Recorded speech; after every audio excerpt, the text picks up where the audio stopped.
Assalamualaikum warahmatullahi wabarakatuh. Video kita pada kali ini kita nak berkongsi kisah para nabi dan para rasul. Untuk episod pada kali ini kita nak menceritakan, kita nak kongsi kisah Nabi Ayub alaihi salam. Yang mana kesemua kisah para nabi dan para rasul yang mana Allah telah pun cerita dalam Quran, kesemuanya untuk kita ambil pengajaran, untuk kita ambil iktibar daripada setiap pengajaran, setiap kisah yang berlaku ke atas para nabi dan para rasul, termasuklah apa yang berlaku kepada umat-umat mereka. Kita tengok kisah bagaimana kisah Nabi Nuh alaihi salam, mana umat Nabi Nuh alaihi salam ni sangatlah degil apa balasan kepada umat Nabi Nuh alaihi salam. Kita tengok juga kisah Nabi Saleh alaihi salam, Nabi Hud alaihi salam, kisah Nabi Lut alaihi salam. Kisah kaum Nabi Lut diterbalikkan bumi oleh Allah Subhanahu wa taala. Kesemua yang ada dalam Quran dan ada dalam hadis umat yang terdahulu, ketahuilah kesemua itu adalah untuk kita belajar sesuatu daripada kisah para nabi dan para rasul.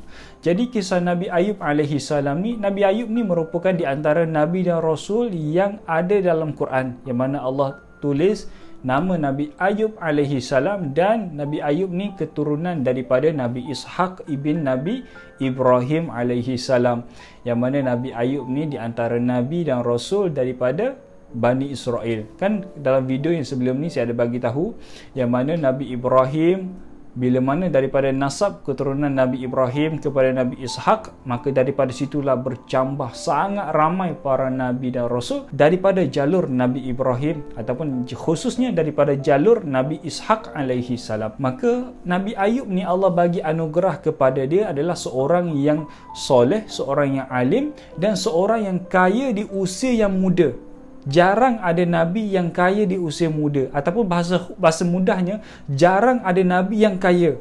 Kita tengok macam mana kehidupan Nabi Lut alaihi salam, tak kaya biasa-biasa saja, yang mana Nabi Lut bekerja sebagai pekebun.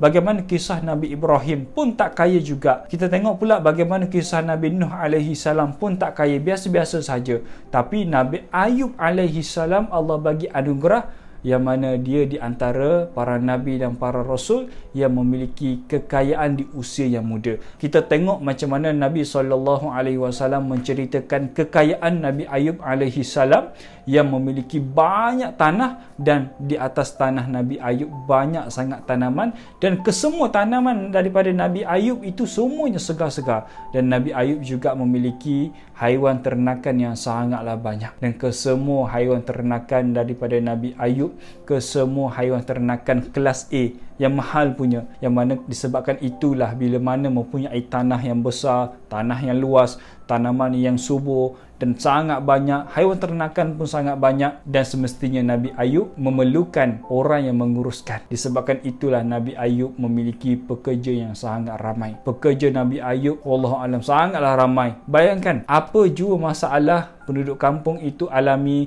dari sudut kewangan, apa-apa masalah mereka akan pergi jumpa Nabi Ayub. Wahai Nabiullah Ayub, tolonglah aku. Setiap daripada mereka di kampung itu akan bergantung kepada Nabi Ayub alaihi salam. Lalu bila mana seseorang itu di tahap kemuncak kegemilangan, kecemerlangan, mesti ada yang cemburu, mesti ada yang dengki. Bila mana seseorang itu berada di tahap yang sangat bagus, tak lain tak bukan, yang cemburu itu adalah iblis, yang mana iblis sangatlah cemburu dengan Nabi Ayub alaihi salam. Lalu bila mana di tahap begitu, satu hari Allah Subhanahu wa taala nak menguji Nabi Ayub alaihi salam. Bayangkan satu hari tiba-tiba tanaman Nabi Ayub daripada banyak sangat tiba-tiba makin surut.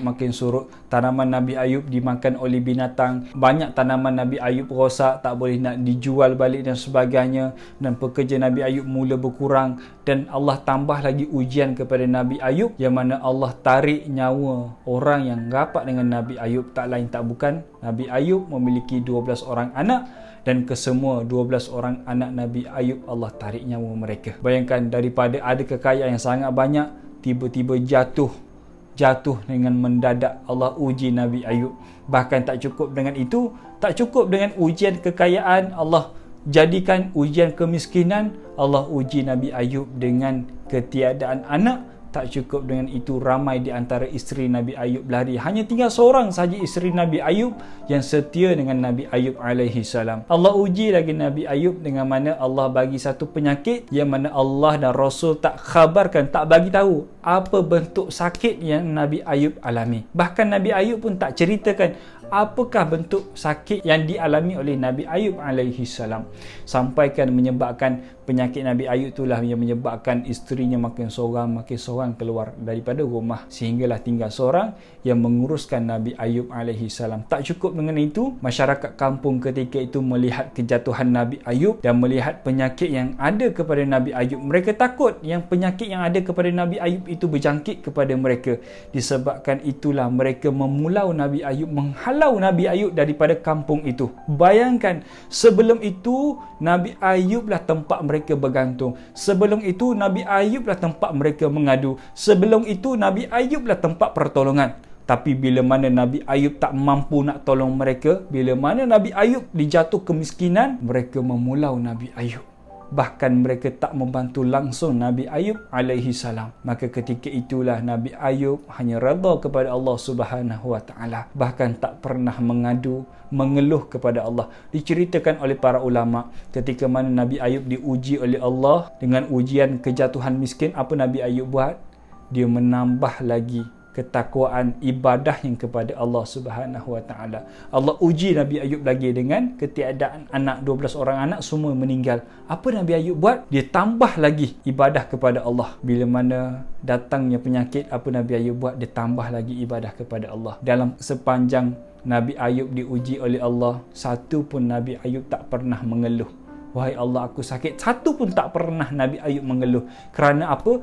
Dikatakan disebabkan Nabi Ayub malu kerana Allah memberi nikmat yang sangat banyak dan sangat lama kepada Nabi Ayub. Tapi Allah bagi satu ujian, tu pun sikit, takkan dah nak mengeluh. Itulah yang Nabi Ayub rasa, dan Nabi Ayub tak pernah mengeluh kepada Allah Subhanahu wa taala. Sebab itulah dalam satu hadis Nabi SAW, sahabat ada tanya kepada Nabi, "Ya Rasulullah, siapakah yang paling teruk diuji oleh Allah?" Maka Nabi jawab, "Au kama qala, mereka yang paling teruk diuji oleh Allah Subhanahu wa taala adalah para nabi dan rasul. Bila mana para nabi demam, maka demam para nabi 2 kali ganda daripada manusia biasa.